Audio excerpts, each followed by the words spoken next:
नमस्कार विद्यार्थी मित्रांनो, स्वागत आहे तुमचं विदर्भ आयएस अकॅडमीच्या ऑनलाईन प्लॅटफॉर्मवर। तुम्हाला माहिती आहे काही दिवसांपूर्वी आपल्या राज्याचा शपथविधी पार पडलाय। मुख्यमंत्री देवेंद्र फडणवीस आणि दोन उपमुख्यमंत्र्यांनी शपथ घेतलेली आहे। त्या संदर्भात एक करंटचा मुद्दा घेऊन आलो आहे की जो तुमचा मुद्दा तुमच्या जीएस ला कशा प्रकारे रिलेट करतोय हे आपण इथे बघणार आहे। ठीक आहे, फारसा असा जास्त वेळ घेणारा मुद्दा नाही आहे, फक्त मला तुम्हाला कंडिशन समजून सांगायची आहे की मंत्रिमंडळ नेमकं काय असतंय। ठीक आहे, तर चला पहिले समजून घ्या की नेमकं भारतात कशा प्रकारे मंत्रिमंडळ फॉर्म होतं। तर बघा, लक्ष द्या, काय माहिती का, जेव्हा राज्य असतं आपण राज्याच्या दृष्टीने शिकतोय। फक्त एक करायचं आहे तुम्हाला की मी जेव्हा शिकवेल तेव्हा तुम्हाला काय करायचं, नोट्स मेकिंग करायचं आहे। मी परत एकदा सांगतोय, फारसा शॉर्ट व्हिडिओ लॉंग व्हिडिओ होणार नाही, शॉर्टच असेल। ठीक आहे, बघा लक्ष द्या, आपण बघतोय राज्याची रचना। आता आपल्या इथे राज्याला घटक राज्य असं म्हटलंय, म्हणजे जे देशाचे युनिट्स असतात छोटे छोटे प्रशासनाच्या दृष्टीने केलेले, त्याला आपण घटक राज्य आणि तुमच्या माझ्या सर्वसामान्य लोकांच्या भाषेत म्हणजे लेमॅन लँग्वेज मध्ये घटक राज्य असं म्हणतो। आता एक लक्षात ठेवायचं की घटक राज्य हे एकतर एकगृही असतात किंवा द्विगृही असतात। एकगृही म्हणजे काय, जिथं फक्त एकच सदन असेल, ज्याला तुम्ही फक्त विधानसभा म्हणता। म्हणजे काही राज्य असे आहेत की जिथं फक्त एकच सदन आहे, ज्याचं नाव आहे विधानसभा। आणि काही जे राज्य असतात हे राज्य असतात द्विगृही, महाराष्ट्रासारखे। सो इथं दोन गृह असतात, पहिलं सभागृह ज्याला आपण विधानसभा म्हणतोय, ठीक आहे, आणि दुसरं सभागृह ज्याला आपण विधान परिषद असं म्हणतोय। आणि एक लक्षात ठेवायचं की हे जे सभागृह असतात ना, ह्या सभागृहामध्ये, ठीक आहे, विधानसभेला प्रथम सभागृह म्हणतात। काय म्हणतात? प्रथम, कारण की प्रथम मान हा भारताचा म्हणजे भारतात लोकांचा आहे। सो त्याच्यामुळे याला प्रथम सभागृह म्हणतात आणि याला म्हणतात द्वितीय सभागृह। पण जर दर्जानुसार बघितलं तर हे आहे वरिष्ठ सभागृह। ठीक आहे, काय आहे? वरिष्ठ सभागृह। आणि हे जे सभागृह आहे याला कोणतं सभागृह म्हणतात? कनिष्ठ सभागृह। आलं लक्षात? म्हणून ना देशातील काही राज्य युनिकॅमरल आहेत, युनिकॅमरल म्हणजे एकगृही, काही बायकॅमरल आहेत म्हणजे द्विगृही आहेत। आता एक लक्षात ठेवायचं की यांच्या ना निवडणुका पार पडत असतात, जो केंद्रीय निवडणूक आयोग असतो यांच्या निवडणुका पार पडते। यापैकी विधानसभा हे जे सभागृह आहे, या विधानसभा सभागृहाच्या निवडणुका ह्या पंचवार्षिक निवडणुका असतात। कशा असतात? पंचवार्षिक, दर 5-5 वर्षांनी याच्या निवडणुका पार पडतात। झाले? आणि ही जी असते विधान परिषद, या विधान परिषदेच्या सभा ज्या असतात, काय म्हणतो आपण त्याला, निवडणुका, ह्या निवडणुका असतात द्वैवार्षिक। द्वैवार्षिक म्हणजे दर 2 वर्षांनी ह्या निवडणुका पार पडतात। तुम्हाला माहित आहे विधान परिषदेमध्ये 1/3 लोक दर 2-2 वर्षांना निवृत्त होत असतात, म्हणून अशा निवडणुका होतात। मग आता एक लक्षात घ्यायचं की विधानसभा जे सभागृह आहे, या विधानसभा सभागृहाच्या पंचवार्षिक निवडणुका पार पडल्या। मग महाराष्ट्राची जर तुम्ही रचना बघितली तर महाराष्ट्रामध्ये तुम्हाला असं दिसेल, आपल्या राज्यामध्ये, ठीक आहे, की आपल्या राज्यामध्ये एकूण विधानसभेच्या ज्या जागा आहेत, आता याला 20 लिहितोय, 20 म्हणजे विधानसभा, याच्या ज्या एकूण जागा आहेत ह्या 288 जागा। आणि 288 ज्या जागा आहेत यापैकी, ठीक आहे, ज्या पक्षाला निम्म्यापेक्षा एक जास्त जागा मिळते, म्हणजे निम्मे प्लस एक जास्त जागा ज्याला मिळते, त्याला आपण म्हणतोय ते सरकार कशात आलं? बहुमतात आलं। त्याला काय म्हणतात? बहुमतात आलेलं सरकार म्हणतात। आता ऑब्वियस आहे, 288 च्या निम्मे किती होतील? 144 प्लस 1, सो 145 जागा ज्याला मिळतात ना, त्याला बहुमत प्राप्त झालं असं समजतात। आता एक लक्षात ठेवायचं की जेव्हा निवडणुका निर्माण होतात, म्हणजे निवडणुका होतात, तेव्हा निवडणुका कशा होत असतात? एक तर निवडणुका अशा होतात, काही पक्ष स्वबळावर लढतात। स्वबळावर म्हणजे काय? ते कोणाशी युती आघाडी करत नाहीत, म्हणजे त्यांचा एकुलता एक पक्ष असतो, जसं आता समजा मनसे म्हणू शकतो आपण, ते स्वबळावर लढले। त्याच्यानंतर काही जे असतात हे असतात युती। आता युती म्हणजे काय? ज्यांच्यासोबत बीजेपी असते त्याला युती म्हणतात, आणि ज्यांच्यासोबत काँग्रेस असतं त्याला म्हणतात आघाडी। आलं लक्षात? समजलं का? बघा लक्ष द्या, स्वबळावर लढतात काही पक्ष, काही युतीत लढतात। युती म्हणजे ज्यांच्यासोबत बीजेपी असते, जसं आपल्या इथे युतीमध्ये कोण कोण होतं? युतीमध्ये शिवसेना होती, ती म्हणजे शिंदे गट, त्यानंतर राष्ट्रवादी एनसीपी जो म्हणजे पवार गट, दादा गट, ठीक आहे, आणि बीजेपी ज्यासोबत असते त्याला युती म्हणतात। आणि आघाडीमध्ये कोण होतं? तर आघाडीमध्ये तुम्हाला माहिती आहे शिवसेना, युबीटी, ठीक आहे, उबाठा. त्यानंतर NCP पवार गट, पण कोणते पवार? शरदचंद्र पवार गट. ओके. आणि यांच्यासोबत इंडियन नॅशनल काँग्रेस. आता एक लक्षात ठेवायचं, युत्या दोन प्रकारे बनत असतात. पहिली युती अशी बनू शकते, याला अलायन्स म्हणतात. पहिली युती निवडणूक पूर्व, म्हणजे काय असतंय, निवडणुकीच्या पूर्वीच ते काय करतात, एकमेकांसोबत संधान बांधतात की बाबा आपल्याला सोबत निवडणुका लढवायच्या आहेत. याला म्हणतात निवडणूक पूर्व युती. आणि कधी कधी असं होतंय की निवडणुकीनंतर युती करतात. आता जर तुम्ही मागचा इतिहास बघितला असेल मागच्या सरकारचा, तर तुम्हाला माहिती असेल शिवसेना BJP सोबत लढली, पण शिवसेना ही युतीतून बाहेर पडली होती आणि त्यांनी मग काँग्रेस सोबत हात मिळवणी केली होती. त्याला म्हणतात निवडणूक नंतर युती. ऑब्वियस. ठीक आहे, बॅक टू द पॉइंट. मग काय होतंय की ज्या पक्षाला, ठीक आहे, ज्या पक्षाला काय असते 145 जागा मिळतात, समजून घ्यायचं की तो पक्ष काय झालंय, त्याला बहुमत प्राप्त झालं. आणि लक्षात ठेवा, महाराष्ट्रात कोणत्याही एका पक्षाला बहुमत प्राप्त झालं नाही. ठीक आहे, कोणत्याही एका पक्षाला 145 जागा मिळाल्या नाही. मात्र युती जी आहे, या युतीनं काय केलंय, बहुमताचा आकडा त्या ठिकाणी पार केलाय. आलं लक्षात. मग आता काय असतं माहिती आहे का, ज्या सरकारला बहुमत मिळालं, म्हणजे ज्यांना जास्त जागा मिळाल्या, त्यांना काय करावं लागतं, एक सह्यांचं पत्र द्यावं लागतं आमदाराच्या. सह्यांचं पत्र म्हणजे कशासाठी, की साहेब बघा की आमच्या मागे 145 आमदार आहेत आणि आम्ही सरकार स्थापनेचा दावा करतोय. कारण की सरकार स्थापनेसाठी 145 जागा पाहिजे असते, जे आहेत युतीकडे. मग सह्यांचं पत्र हे कोणाला देतात, राज्यपालाला देतात. आणि राज्यपालाला जर सह्यांचं पत्र दिलं तर काय असतं माहिती आहे का, जो सर्वात मोठा पक्ष असतो, लक्षात ठेवायचं, सर्वात पहिले काय होईल, निवडणुका होतील. ठीक आहे, कोणाच्या, विधानसभेच्या. कोण घेत असतं निवडणुका, निवडणूक घेत असतं केंद्रीय निवडणूक आयोग. ठीक आहे. आणि महाराष्ट्रात ह्या निवडणुका कधी पार पडल्या, ह्या पडल्या 20 तारखेला. ठीक आहे, आलं लक्षात, 20 नोव्हेंबरला. आणि त्याचा रिझल्ट कधी आला, 23 नोव्हेंबरला. आलं लक्षात.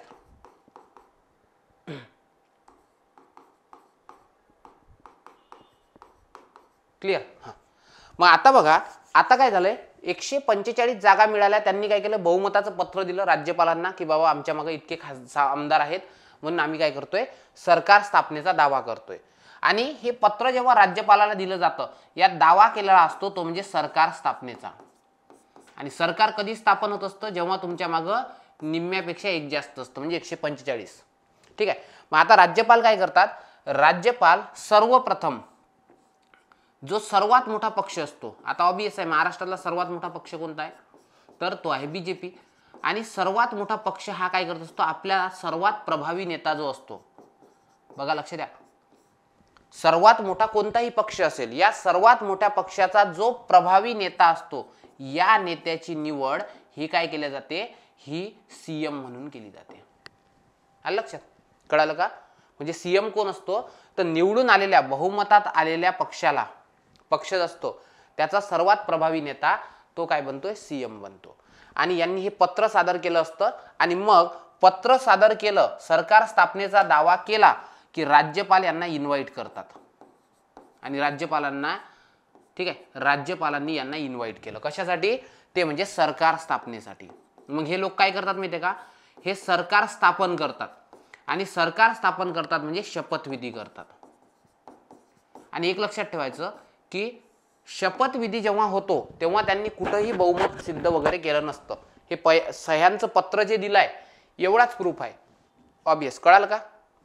बघा, निवडणुका झाल्या, एकाला बहुमत मिळालं, ज्यांना बहुमत मिळालं, एक तर युती असेल, आघाडी असेल, किंवा एका पक्षाला मिळालं असेल, पण महाराष्ट्रात महायुतीला मिळालंय. मग यांनी काय केलंय, त्या तिन्ही गटाच्या नेत्यांनी आमदारांच्या सह्या घेतल्या, सांगितलं आमचा सरकारला पाठिंबा आहे. आणि हे पत्र राज्यपालाला दिलं. राज्यपालांनी सांगितलं की तुम्ही सरकार स्थापन करा. सर्वात मोठा पक्षाचा जो प्रभावी नेता असतो त्याला CM म्हणून नियुक्त करतात. आणि राज्यपाल यांना काय करते, सरकार स्थापनेसाठी शपथविधीसाठी बोलावतंय. आलं लक्षात. आता एक लक्षात घ्यायचं की जेव्हा शपथविधी होतो, ठीक आहे, शपथविधी, तर यांना जी शपथ देते ना, ही शपथ देत असतात ते म्हणजे राज्यपाल. कोण देतात, राज्यपाल. आणि एक लक्षात ठेवायचं, यांच्या शपथेचा जो नमुना आहे, हा नमुना आहे आपला संविधान जे आहे त्याच्या 3ऱ्या अनुसूचीमध्ये. कुठं आहे, जी संविधानाची 3री अनुसूची आहे या अनुसूचीमध्ये यांचा काय आहे नमुना. आणि एक लक्षात ठेवायचं की सर्वात महत्त्वाचे मुद्दे म्हणजे दोन सांगतोय. एक, जे तुम्हाला डीसीएम पद दिसतंय, डीसीएम म्हणजे काय, डेप्युटी सीएम, म्हणजे यांनाच आपण काय म्हणतो उपमुख्यमंत्री. ठीक आहे, लक्षात ठेवायचं उपमुख्यमंत्री नावाचं पद हे काय नाही, हे संविधानात नमूद नाही. मग तुम्हाला वाटत असेल सर हे पद तर मग आता संविधानिक नाही, मग रद्द होतं का, नाही. लक्षात ठेवायचं की हे पद संविधानात नमूद नाही. मग सर जे पद संविधानात नमूदच नाही, उपपंतप्रधान असेल, उपमुख्यमंत्री असेल, तर मग ते का ठेवलं, त्याचं कारण काय. तर बेटा त्याचं कारण हे असतंय की जेव्हा युती आघाडी सरकार असतात तेव्हा ना दुसरा मोठा पक्ष असतो, तिसरा मोठा पक्ष असतो, त्यांना उपमुख्यमंत्री पद द्यायचं असतं, कारण की त्यांचा आपल्याला सपोर्ट पाहिजे असते सरकार स्थापनेसाठी, जसं आपल्या राज्यामध्ये घडताना तुम्हाला दिसतंय. म्हणून लक्षात ठेवायचं उपमुख्यमंत्री पद हे संविधानात नमूद नाही. हा झाला पहिला मुद्दा. मग लक्षात ठेवायचं पदच नमूद नाही तर याची शपथ दिली असेल का, काहीच नाही, याच्याबद्दल बोललंच नाही, उपमुख्यमंत्री नावाचा शब्दच नाही आहे संविधानात. आलं का लक्षात, समजलंय. आता दुसऱ्या मुद्द्याकडे येतोय आपण. एक, सीएम पदाला वेगळी शपथ नसते. लक्षात ठेवायचं सीएम पदाला वेगळी शपथ नाही. जाऊ द्या शपथ तर नाहीच, ठीक आहे, सीएम पदाबद्दल विशिष्ट तरतुदी नाहीत. विशिष्ट तरतुदी म्हणजे याचा अर्थ असा होतोय की त्याला मंत्र्यांप्रमाणेच कन्साइडर केलं जातं. जसे इतर मंत्री असतात त्याचप्रमाणे तो मंत्री असतो. फक्त याचा दर्जा कसा असतो माहितीये का, हा जो सीएम असतो ना, सीएम याला समानातील पहिला म्हणतात. काय म्हणतात, समानातील पहिला. समानातील पहिला म्हणजे काय, तो सगळ्या मंत्र्यांसारखाच आहे, तो सगळ्या मंत्र्यांसारखा पगार घेतो, सर्व मंत्र्यांसारखा वेतन भत्ते घेतो. त्यानंतर त्याची शपथही समान आहे, मुख्यमंत्री पदाला वेगळी शपथ नाही. त्याच्यानंतर सगळं त्याचं सेम आहे. मग सर समानातील पहिला म्हणजे काय, तर बेटा समानातील पहिला म्हणजे काय असतंय, एक मिनिट, ठीक आहे,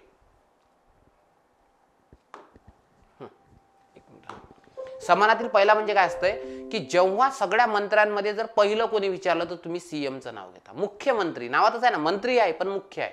ओके, दुसरं तुम्ही काय सांगू शकताय की दुसरं महत्वाचं म्हणजे की जेव्हा कॅबिनेटच्या मीटिंग भरतात मुख्यमंत्र्याच्या निवासस्थानी वर्षा बंगल्यावर, तेव्हा त्याचा हेड कोण असतं, सीएम असतात. म्हणून लक्षात ठेवायचं सीएम हा इतर मंत्र्यासारखाच आहे, फक्त तो समानातील पहिला आहे. म्हणून लक्षात ठेवायचं की शपथ जेव्हा मंत्री घेतात मंत्रिमंडळ, तेव्हा ती सर्वांची सारखी असते, मुख्यमंत्र्यांसाठी वेगळी शपथ नाही. मग सर किती शपथा घेतात, तर यांना 2 शपथा घ्यावे लागते. पहिली एक घ्यावी लागते पदाची शपथ, म्हणजे जे पद ते भूषवित असतील त्या पदाची शपथ घेतात की मी, ठीक आहे, देवेंद्र फडणवीस राज्याचे मुख्यमंत्री, महाराष्ट्र राज्याचे मुख्यमंत्री म्हणून शपथ घेतो, की मी एकनाथ शिंदे राज्याचे उपमुख्यमंत्री म्हणून शपथ घेतो, की, ठीक आहे, असं आलं लक्षात. सो ते पदाची शपथ घेतात. आणि दुसरी घेतात ते म्हणजे गोपनीयतेची शपथ. कारण की एक लक्षात ठेवायचं की राज्याचा कारभार जेव्हा चालवला जातो तेव्हा कॅबिनेटने घेतलेले निर्णय हे स्वतःच्या पत्नीला, स्वतःच्या पतीला सुद्धा सांगता येत नाही, एवढी गोपनीयता पाळावी लागते. सुशील कुमार शिंदेंनी सांगितलं होतं, ते जेव्हा डेप्युटी सीएम होते त्यांनी सांगितलं कॅबिनेटचा निर्णय जेव्हा आम्ही घेतला 26/11 नंतर, तेव्हा माझ्या पत्नीलाही मी काही गोष्टी सांगत नव्हतो, कारण की सांगताच येत नाही, कारण तुम्ही काय घेतली असते, गोपनीयतेची शपथ. अशा 2 शपथ घेतात. आलं लक्षात. आता एक सर्वात महत्त्वाचा मुद्दा आहे की सर मग खाते वाटप कोण करतंय.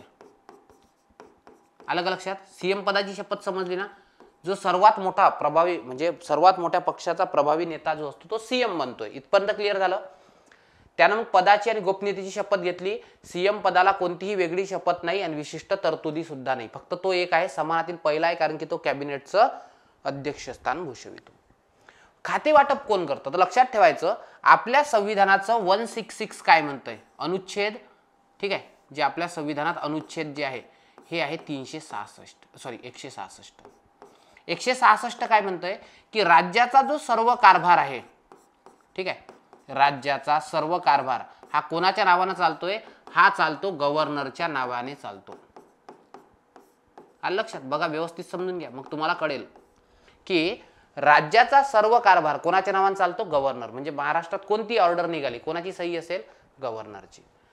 आणि तो काय करतोय, आपल्या राज्य कारभार म्हणजे आपल्या देशात जो राज्य कारभार होतोय या राज्य कारभाराचे तो सर्व नियम करतो. म्हणजे आपल्या राज्याचा कारभार कसा चालेल याचे तो सर्व नियम करतो. ठीक आहे, कसं चालेल, कोण चालवेल, असं सगळं नियम करतो. तिसरा मुद्दा म्हणजे पण तो आपल्या मदतीसाठी त्याच्याकडे जे खाते असतात, म्हणजे राज्याचे सगळे खाते कोणाच्या नावाने असतात, राज्यपालाच्या. मग तो काय करू शकतो, आपल्या मदतीसाठी म्हणजे आपल्या हेल्पसाठी तो काय करतो, मंत्र्यांमध्ये खाते वाटप करतो. काय करतो, मंत्र्यांमध्ये खाते वाटप करतो. आलं का लक्षात? म्हणजे आलं का, तुम्हाला कळलं, आलं का?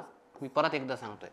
म्हणजे याचा सेन्स काय होतोय की आपल्या राज्याचा सगळा कारभार हा चालला गव्हर्नरच्या नावानं, पण गव्हर्नर एकटा ते काम बघू शकत नाही. म्हणून गव्हर्नरनं काय केलं आहे, प्रत्येक मंत्र्याला एक एक विभाग दिला की बाबा सार्वजनिक बांधकाम विभाग तुझा, गृह खातं तुझं, अर्थ खातं तुझं, ठीक आहे, महिला कल्याण खातं तुझं, आणि तू मला मदत म्हणून मंत्र्यांमध्ये खाते वाटप केल्या जाते. आलं लक्षात? म्हणजेच आयडियली जर संविधानानुसार बघितलं तर राज्याचा कारभार गव्हर्नर चालवतो, पण त्याच्या आयडियली, पण ऍक्च्युअल मध्ये जर बघितलं तर गव्हर्नरच्या नावाने जरी चालला असला तरी गव्हर्नरने हे खाते कोणाला वाटलेले असतात, हे वाटलेले असतात एखाद्या मंत्र्याला. मग जर खाते वाटप होतं कसं, तर लक्षात ठेवायचं पोरांनो, खाते वाटप अशाच लोकांना होतंय, म्हणजे तोच व्यक्ती मंत्री बनू शकतो, तोच व्यक्ती मंत्री बनू शकतो ज्याचं नाव काय काय केलं आहे, सीएमनं शिफारस केली आहे. म्हणजे देवेंद्र फडणवीस साहेब ज्याला ज्याला बनवतील काय मंत्री तोच बनू शकतो. त्यांनी जर म्हटलं पवन भारसाकडे सरांना हे पद द्यायचं आहे तर मग देतील. पण जर समजा मुख्यमंत्र्यांना नावच जर शिफारस केलं नसेल, माझं नावच शिफारस केलं नाही, तर राज्यपालाच्या मी कितीही जवळचा व्यक्ती असला तरी तो शपथ देऊ शकत नाही. याचा अर्थ काय होतोय, जो कॅप्टन है वो उसकी टीम चुनेगा, म्हणजे कॅप्टनच आपली टीम निवडतोय. म्हणून तोच व्यक्ती मंत्री होऊ शकतो ज्याच्या नावाची शिफारस कोणी केली आहे, सीएमनं केली आहे. त्याला तेच खातं मिळतंय जे सीएम सांगेल ते, म्हणजे सीएम जे शिफारस करेल, ठीक आहे, तेच खातं त्याला मिळतंय. समजा त्यांनी जर म्हटलं की बाबा अजितदादांना अर्थ खातं द्यायचं आहे तरच अर्थ खातं मिळतं, अन्यथा नाही. म्हणून एक लक्षात ठेवायचं की सीएम जो आहे हा कोणत्याही मंत्र्याला पदावरून राजीनामा देण्यास सांगू शकतो. आलं का लक्षात? म्हणजे आता मी मंत्री आहे समजा फडणवीस सरकारमध्ये, आणि मला जर फडणवीस साहेबांनी आज फोन केला की राजीनामा दे, तर मी राजीनामा दिला पाहिजे. नाही दिला तर ते राज्यपालाला सांगतात याला पदावरून काढून टाक. म्हणून लक्षात ठेवायचं की सीएम हा मंत्र्याला कधीही राजीनामा देण्यास सांगू शकतो. आणि एक लक्षात ठेवायचं, जर सीएमनं राजीनामा दिला तर तो सर्व मंत्रिमंडळाचा राजीनामा असतो. आलं का लक्षात? म्हणजे सगळ्या मंत्र्याला वेगळा राजीनामा लिहायची गरज नाही. जसं मागच्या सरकारमध्ये सांगतोय, मागच्या सरकारमध्ये शिवसेना गटातले 40 आमदार बाजूला निघाले, म्हणजे सरकार अल्पमतात गेलं होतं. ठीक आहे, आता अल्पमतात जर सरकार गेलं असेल तर मग काय केलंय, त्यावेळेस उद्धव बाळासाहेब ठाकरे यांनी राजीनामा दिला. मग त्यांनी राजीनामा दिला म्हणजे संपूर्ण मंत्रिमंडळाने राजीनामा दिला. आता प्रत्येक मंत्र्याला वेगळा राजीनामा लिहायची गरज नाही. समजलंय? म्हणून बघा, शपथ राज्यपाल देतात 3ऱ्या अनुसूचीनुसार, एक पदाची एक गोपनीयतेची. खाते वाटप जे असतं हे गव्हर्नरच्या नावाने चालतंय, आणि गव्हर्नर आपल्याला हेल्प म्हणून प्रत्येक मंत्र्याला एक खातं देतं. पण तोच व्यक्ती मंत्री होऊ शकतो ज्याच्या नावाची शिफारस सीएमनं केली आहे. सीएम जे शिफारस करेल तेच खातं त्याला दिलं जातं, आणि सीएम मंत्र्याला कधीही राजीनामा देण्यास भाग पाडू शकतो. आणि सीएमचा राजीनामा म्हणजे सर्व मंत्रिमंडळाचा राजीनामा असतो. आणि एक लक्षात ठेवायचं, एखाद्या मंत्र्यानं राजीनामा नाही दिला तर मंत्र्याचा पदावधी हा संविधानात निश्चित नाही. मंत्र्यांचा जो पदावधी आहे हा निश्चित नाही, म्हणजे 5च वर्ष काम करेल, 2च करेल असं नाही. आता मला सांगा, मागच्याच वेळी फडणवीस साहेब किती तासाचे मंत्री होते? 72 तासाचे मंत्री होते फक्त. आलं ना लक्षात? म्हणजे मंत्र्याचा कालावधी निश्चित आहे का? नाही. मंत्र्यांचा कालावधी निश्चित नाही, तर ते काय असू शकतात ते, ठीक आहे, गव्हर्नर जो असतो, गव्हर्नर म्हणजे राज्यपाल, या राज्यपालाची मर्जी असेपर्यंत काम करतो. काय सांगितलंय? राज्यपालाची मर्जी असेपर्यंत कार्य करू शकतो. आता तुम्हाला वाटत असेल सर, जर राज्यपालाला वाटलं चलो आज कुछ तुफानी करते है ना, सरकारला राजीनामा द्यायला भाग पाडू किंवा पदावरून काढू, असं चालते का? नाही. जोपर्यंत सरकार बहुमतात आहे तोपर्यंत राज्यपालाची मर्जी नसते. सरकार अल्पमतात गेलं, अल्पमतात जाणे म्हणजे काय, 145 पेक्षा 1 सीट कमी होणे, असं जर कंडिशन आली तर राजीनामा द्यावा लागतो. इवन नाही दिला तर राज्यपाल त्याला बरखास्त करतात. म्हणून लक्षात ठेवायचं की जोपर्यंत, मुद्द्याकडे व्यवस्थित लक्ष द्या, जोपर्यंत ठीक आहे सरकारला म्हणजे ज्यानं शपथ घेतली ते सरकारला विधानसभेमध्ये काय असते, बहुमत असते. समजलं? जोपर्यंत काय असेल, बहुमत असेल, बहुमत म्हणजे 145 काय जागा, ठीक आहे, तोपर्यंत सरकार निलंबित करता येत नाही. ठीक आहे, तोपर्यंत निलंबन नाही. पण जर एक जरी जागा कमी झाली 145च्या तर मग सरकार अल्पमतात गेलं असं म्हणतात. म्हणून लक्षात ठेवायचं की जर 145 पेक्षा ठीक आहे कमी जागा असल्या कोणत्याही पक्षाला, असतं ना सरकार पक्ष वगैरे फुटतात, असं जर झालं तर समजून घ्यायचं सरकार काय झालं, अल्पमतात गेलं. आणि सरकार जर अल्पमतात गेलं तर राज्याचा जो गव्हर्नर असतो हा काय करतो माहिती आहे का, हा सरकारला बरखास्त करतो. काय करतो, बरखास्त. आलं लक्षात, समजलं? म्हणून बघा एका मुद्द्याकडे जाऊ. मी काय काय सिक्वेन्स सांगितला व्यवस्थित समजून घ्या. सिक्वेन्सकडे लक्ष द्या. सर्वात पहिले सांगितलंय काही घटक राज्य एकगृही असतात जिथं फक्त विधानसभा असते, काही द्विगृही असतात जिथं विधानसभा आणि विधान परिषद असते. विधानसभेला प्रथम सभागृह, कनिष्ठ सभागृह म्हणतात, याच्या पंचवार्षिक निवडणुका होतात. विधान परिषदेच्या द्वितीय सभागृह आहे, वरिष्ठ सभागृह म्हणतोय, आणि द्वैवार्षिक निवडणुका होतात. विधानसभा महाराष्ट्राची 288 सदस्य आहे, ज्यामध्ये बहुमतासाठी आकडा लागतो निम्मे प्लस 1 म्हणजे 145. ठीक आहे, आता निवडणुका जेव्हा होतात एक तर पक्ष स्वबळावर लढतोय, ज्याच्यासोबत बीजेपी असेल त्याला युती म्हणतात, ज्याच्यासोबत काँग्रेस असेल त्याला आघाडी म्हणतात. आणि ह्या युत्या एक तर निवडणुकीच्या पूर्वी होतात किंवा निवडणुकीच्या पश्चात होतात. आलं लक्षात? आणि ज्या पक्षाला 145 जागा मिळाल्या ते सह्यांचं पत्र देतात राज्यपालाला, आणि राज्यपाल मग त्यांना सरकार स्थापन करायला देते. आणि सर्वात मोठ्या पक्षाचा सर्वात मोठा प्रभावी नेता असतो, हा काय करतोय, हा राज्यपाल सरकार स्थापन करतोय आणि शपथविधी होतोय. आलं लक्षात, समजलं? एक लक्षात ठेवायचं, शपथविधीच्या पूर्वी कधीही तुम्हाला बहुमत सिद्ध करावं लागत नाही. ठीक आहे, त्यानंतर डीसीएम पदाबद्दल कोणतीही तरतूद संविधानात नाही. शपथ नाही, पदच नाहीये. सीएम पदाला वेगळी शपथ नाही, विशिष्ट तरतूद नाही, पण तो सर्वांचा हेड असल्यामुळे त्याला समानातील पहिला म्हणतात. ठीक आहे, मंत्री सर्व मंत्र्यांना शपथ देतात राज्यपाल. संविधानाचा नमुना जे अनुसूची 3 मध्ये दिला आहे, एक असते पदाची, एक असते गोपनीयतेची. आता मंत्र्यांना कोणता व्यक्ती मंत्री बनेल आणि कोणतं खातं मिळेल हे कोण ठरवते, हे ठरवते सीएम. म्हणजे सीएम ज्याच्या नावाची शिफारस करेल त्याला तेच खातं मिळू शकतं, तोच मंत्री बनू शकतो. ठीक आहे, आणि सीएम कोणत्याही मंत्र्याला कधीही राजीनामा देण्यास भाग पाडू शकतो, आणि सीएम स्वतःचा राजीनामा देऊन मंत्रिमंडळाचा पाडाव घडून आणू शकतो. म्हणजे त्यानं राजीनामा दिला की मंत्रिमंडळाचा राजीनामा आला. ठीक आहे, त्यानंतर मंत्र्यांचा पदावधी जो आहे हा निश्चित नाही, आणि गव्हर्नरची मर्जी असेपर्यंत तो पदावर राहतोय. आलं लक्षात? तसं आयडियली जर बघितलं तर राज्याचा कारभार हा सगळा गव्हर्नरच्या नावानं चालतोय, आणि तो सगळ्या राज्य कारभाराचे निकष ठरवतो. पण तो काय करतोय, आपल्या खाते जे आहेत हे मंत्र्यांमध्ये वाटप करतो. आलं लक्षात? आणि एक लक्षात ठेवायचं की जरी सगळे मंत्री राज्यपालाची मर्जी असेपर्यंत पदावर असले तरीही जोपर्यंत त्यांना बहुमत आहे विधानसभेत तोपर्यंत त्यांना दूर केल्या जात नाही. क्लिअर? समजलं? स्क्रीनशॉट करून घ्या. आता महत्वाचा मुद्दा हा आहे मग की सर मंत्र्यांचा आकार किती असला पाहिजे. तर लक्षात ठेवायचं, मंत्र्यांचा आकार समजण्याच्या आधी मंत्र्यांचा तुम्हाला प्रकार सांगतो. लक्षात ठेवायचं काय असतं माहिती आहे का, एक सर्वात पहिला मुद्दा सांगतोय की आपल्या राज्यामध्ये म्हणजे केंद्रात जर तुम्ही बघितलं तर केंद्रात प्रत्येक मंत्रालय असतं. म्हणजे समजून घ्या, महिला बाल कल्याण मंत्रालय, त्याच्यानंतर अर्थ मंत्रालय, वित्त मंत्रालय, अर्थ म्हणजे वित्त, ठीक आहे, असे जे मंत्रालय असतात. पण काय असतं माहिती आहे का, राज्यात एकच मंत्रालय आहे जे मुंबईत आहे, आणि या मंत्रालयात समजून घ्या की 50 खाते आहेत. असं समजू आपल्या इथं 50 खाते आहेत.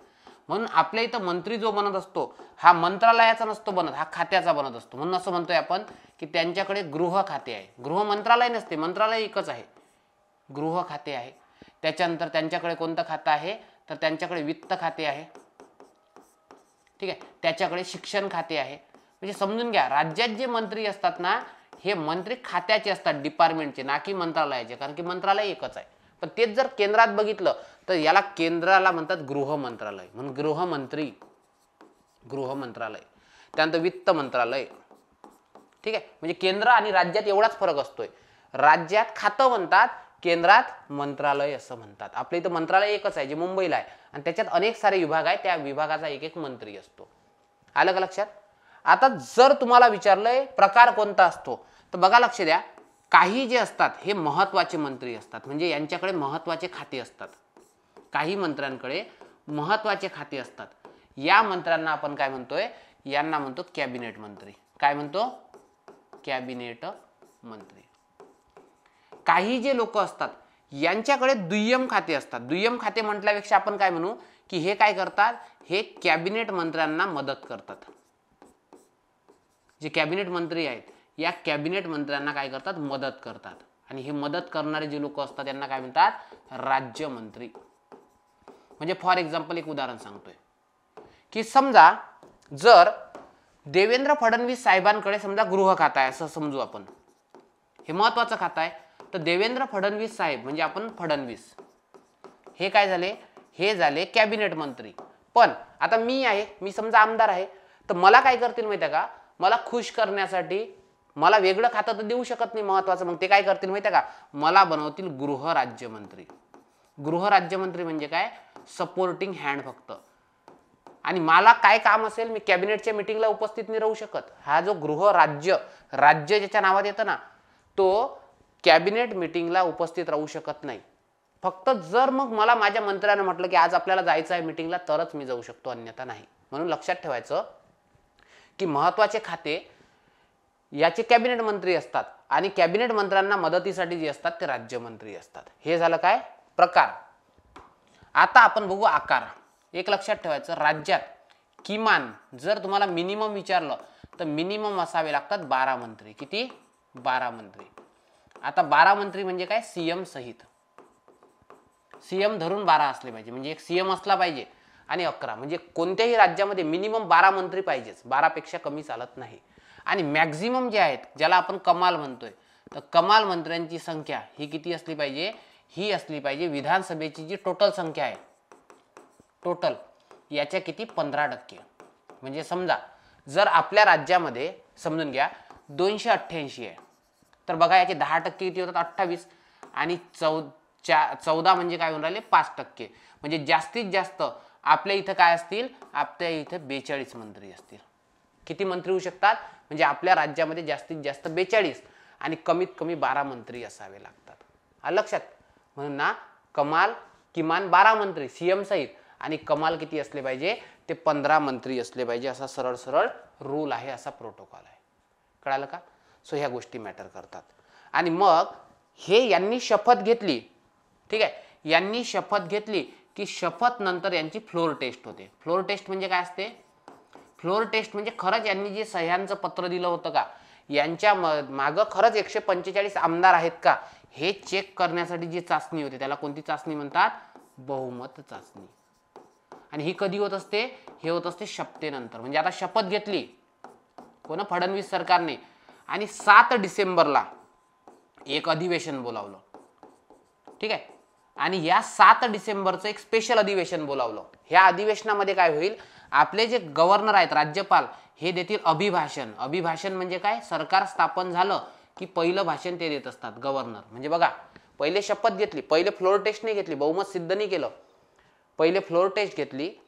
आता शपथविधी झाला, पहिले शपथविधी झाला, नंतर फ्लोर टेस्ट होईल. गव्हर्नर काय करतील, अभिभाषण देतील आणि विचारतील की फडणवीस सरकारच्या मागे किती लोक आहेत, तर ऑब्वियस आहे तेवढे लोक त्यांच्या मागे आहेत. असं झालं की समजून घ्यायचं सरकारचं काय झालं, बहुमत सिद्ध. समजा जर सरकारच्या मागे 145 लोकांचे हात वर आले किंवा त्यापेक्षा जास्त आले तर सरकार टिकतंय, आणि जर हात खाली असले सरकार पडतंय. आलं लक्षात? सो अशा प्रकारे आपल्या इथं काय होत असतं, शपथविधीचा कार्यक्रम वगैरे होत असतं. म्हणजे हा तुम्हाला फक्त करंट रिलेटेड मुद्दा होता जो मला सांगायचं होतं की कसं वर्क करतंय. ओके, ठीक आहे. एक सांगू इच्छितो की करंट अफेअरच्या संदर्भात माझा 2024च्या संदर्भातला सगळा सिलेबस कव्हर करणारा हा एक कोर्स आहे, जो तुम्हाला विदर्भ आय एस अकॅडमीच्या प्लॅटफॉर्मवर अवेलेबल आहे. स्क्रीनशॉट करायचे असेल करून घ्या, मी दाखवतोय, करा.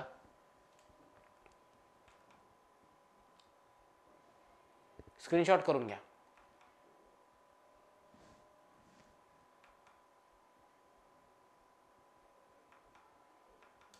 ठीक आहे. आता काय कराल, आता फक्त हा जो मुद्दा आहे हा तुम्ही मुख्यमंत्री आणि दुसरं म्हणजे त्या ठिकाणी मंत्रिमंडळ हे वाचून घ्याल. आणि एक लक्षात घ्यायचं की जे तुम्हाला याच्याच खाली एक लिंक दिसेल, यूट्यूबची लिंक, किंवा आपल्या विदर्भ आय एस अकॅडमीवर मुख्यमंत्री आणि मंत्रिमंडळ नावाचा मी ऑलरेडी एक यूट्यूब लेक्चर घेतलाय, याच्यासोबत ते करून घ्या, म्हणजे तुमचा पूर्ण हा मुद्दा कव्हर अप होईल. लेक्चर कसं वाटलं जरूर कमेंट बॉक्समध्ये कळवा. Thank you so much. Keep studying. जय हिंद.